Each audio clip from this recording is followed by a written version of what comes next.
Got dreams of being a professional podcaster, but have no idea what you're doing? This is impossible. That's about to change. A new kind of school. Welcome to the Pod School Podcast. Hello there and welcome to the show. And I might mention at the beginning, I forgot to flag this last week, that this will actually be the last episode for 2018. I'm going to take a few months off the show, but there is, of course, so much stuff in the back catalogue. And if you have questions that aren't covered by some of the stuff I've done an episode on before, or you can't find anything about it on my website at rachelcorbett.com.au, then please send me an email at the contact page there and I shall endeavour to answer your question as quickly as I can. I love content for this show. I love knowing what you want to know more about, so please get in touch if there are conundrums that you are trying to sort through in your own head and you're thinking, somebody help me out of this nightmare. May I be that person? Next year, not this year. So today I wanted to focus on some of the things that might be holding you back. We're getting to the end of the year. Maybe you've been wanting to podcast all year and you haven't gotten to it. And we all know that December and January is the time for New Year's resolutions and thinking about the things that we want to put on the to-do list and actually cross them off. And I wanted to give you a bit of inspiration, perhaps a little kick up the bottom, to encourage you to start your podcast in the new year. And to do that, I wanted to go through some of the things that could be holding you back, that are usually holding a lot of people back, and just bust the myths around a few of these things. One of the first reasons that people hold themselves back from podcasting is that they can't come up with an idea, or they think they can't come up with an idea. I would encourage you to go back in this show to an episode where I talk about how to come up with the idea for your podcast.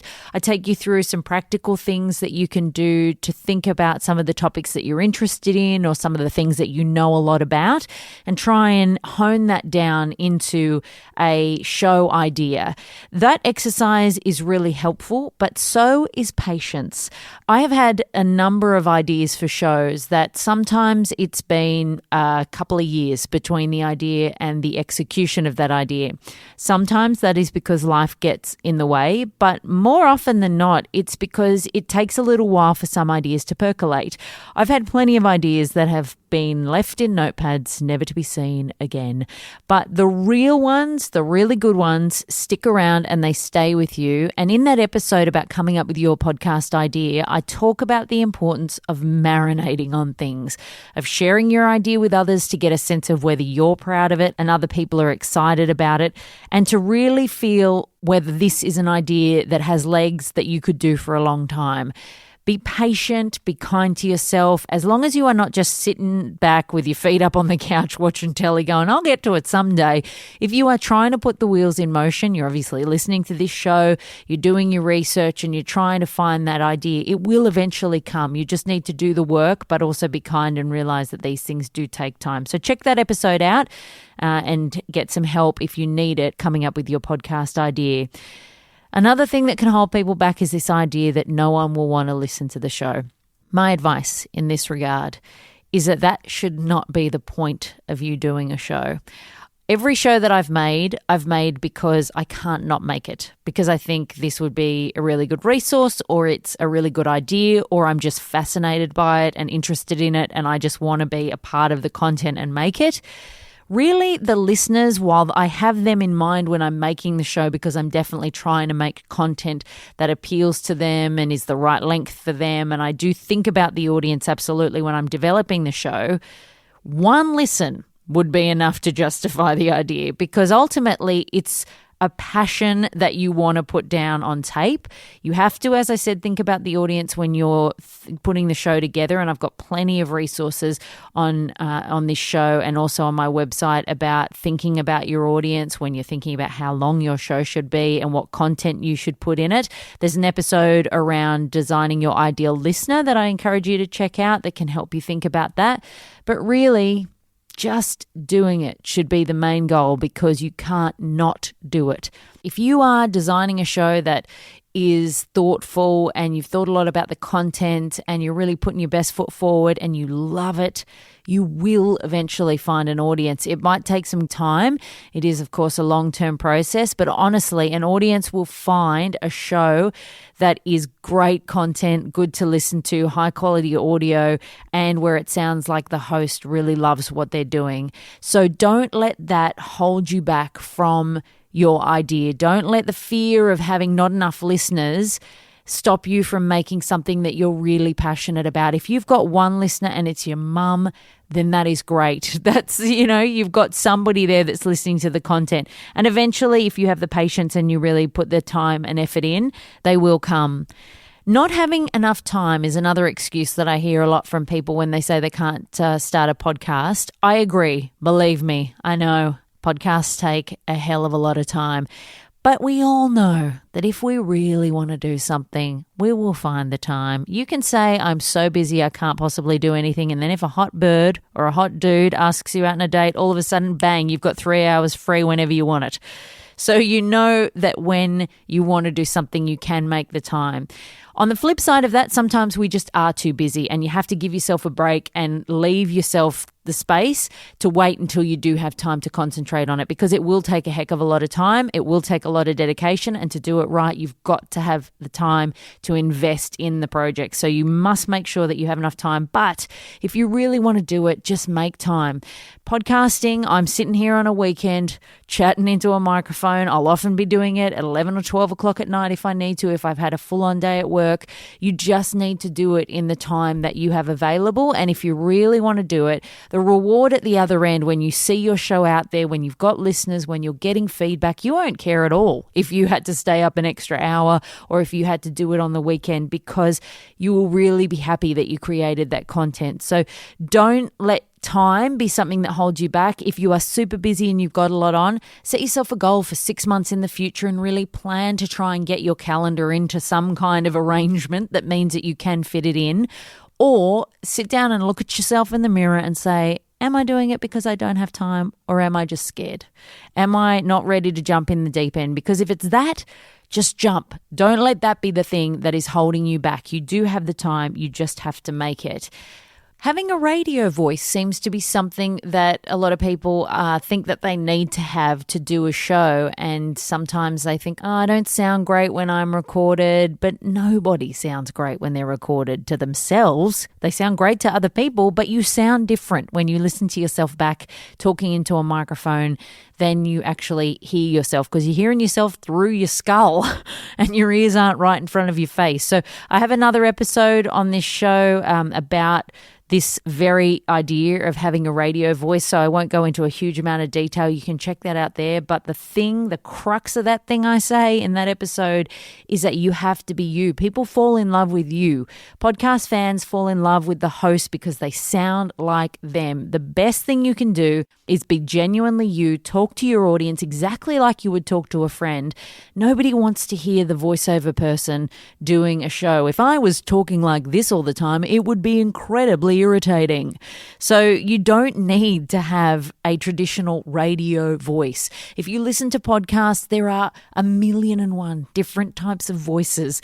And really what matters is how you connect with your audience, whether you're present and dishing out content that they're going to love. That is the most important thing, not what your voice sounds like. Not having any experience, another thing that stops people. This podcasting game, I will reveal it to you now, as someone who does it professionally, is all about practice. Really, the thing you can't teach some people is how to tell a story or how to communicate. That is often a very natural thing in some people. So if you are good at that and you think you're a good communicator in your own life, there is some refining, absolutely, that needs to go into that to take that from a pub conversation to a show. And a lot of the stuff that's on my website and on this podcast is designed to help you find a way to channel that and get professional at presenting. But you just need to practice. If you are good at telling a yarn or you've got a lot of expertise that you like to share, then you can absolutely podcast, even if you've got no experience. Ditto with the tech. I've got a podcasting guide you can find at podcastguide.com.au that takes you through all of the tech that you need. Really, you just need to know what you need and then get familiar with using it. It's all about practice. And once you get your flying hours up, you will be thinking, how did I ever find this difficult or think that this would be hard? You just need to familiarize yourself with the process. I've got plenty of resources on my website that can help you out. I've got my online podcasting course, Pod School, if you want to go a bit deeper and get a bit more help with that. But really, do not let a lack of experience shut you out of the podcasting game. You should be in it if you've got great ideas and great content. This is one of the most magical things about this time, and the fact that the tech is getting incredible. There are a whole heap of platforms that are being developed to encourage people to share their own content, and you don't have to ask a newspaper to, or a journalist to cover your story or get yourself into a proper radio studio. You can do these things at home. So take that opportunity. Don't be afraid by a lack of experience. Practice and you will get there. And remember, you don't have to go live the very first time you speak into a mic. You can practice and record episodes for a year, 2 years, until you feel confident enough to release one. So don't feel like you have to jump in the deep end straight away. Give yourself a bit of time to practice and feel comfortable, and then start to release things, and then you will feel more confident in what you're doing. Again, along this same line, people often think, I'm bad with technology. I don't really know how to use things, so I think I just won't be able to use the tech. It is super simple. Again, you just need to be taken through it. Check out my podcasting guide or my online course if you want a bit more help. Otherwise, just Google. You can really find a lot of resources online that will help you familiarize yourself with the tech. If you go through my equipment guide, which is free, you can find a few options there for different budgets for microphones. And if you really couldn't afford things, you could get things done for under $100 or around about $100.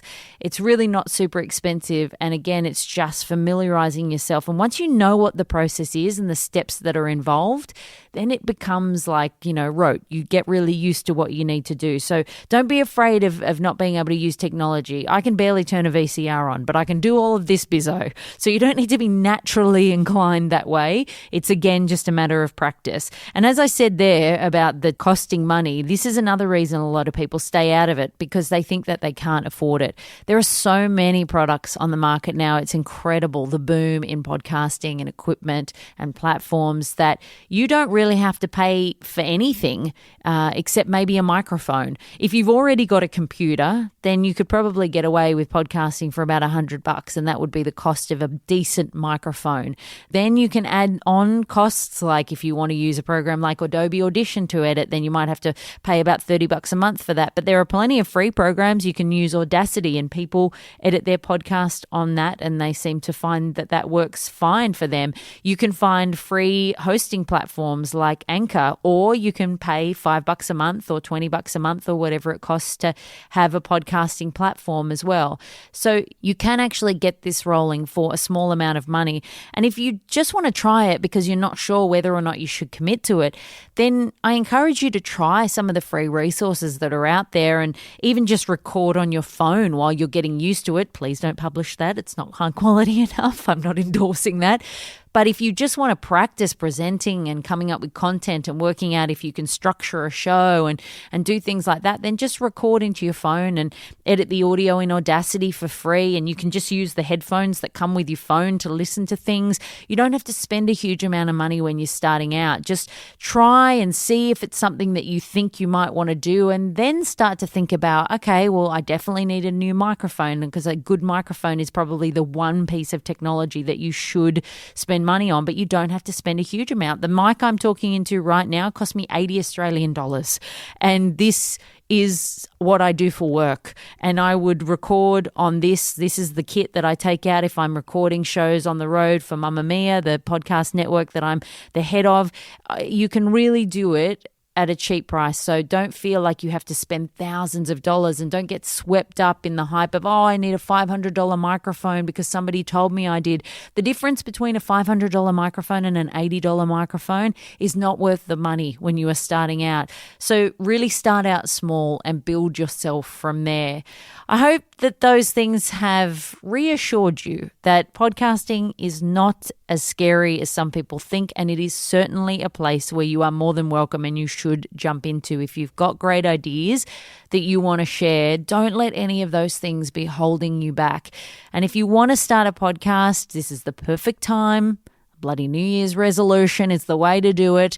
Think about wrapping up this year. Look at what you've got planned for next year and see if you can't.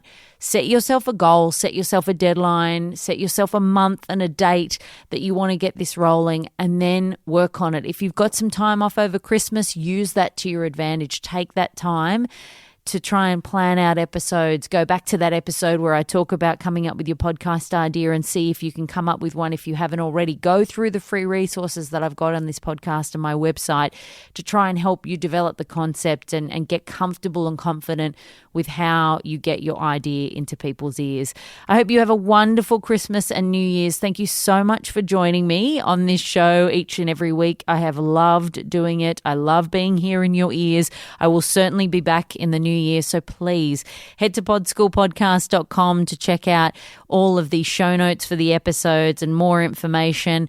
And make sure you send me an email there if you have any questions that you would like answered on the show. Of course, you can head to podschool.com.au as well if you would like to sign up for my online podcasting course. It's a bloody great Christmas gift, if I do say so myself. Just treat yourself. Give yourself Pod School. All right, I will see you in the new year. Have a wonderful break, and thank you so much for listening. And until then, happy podcasting. That's all for today.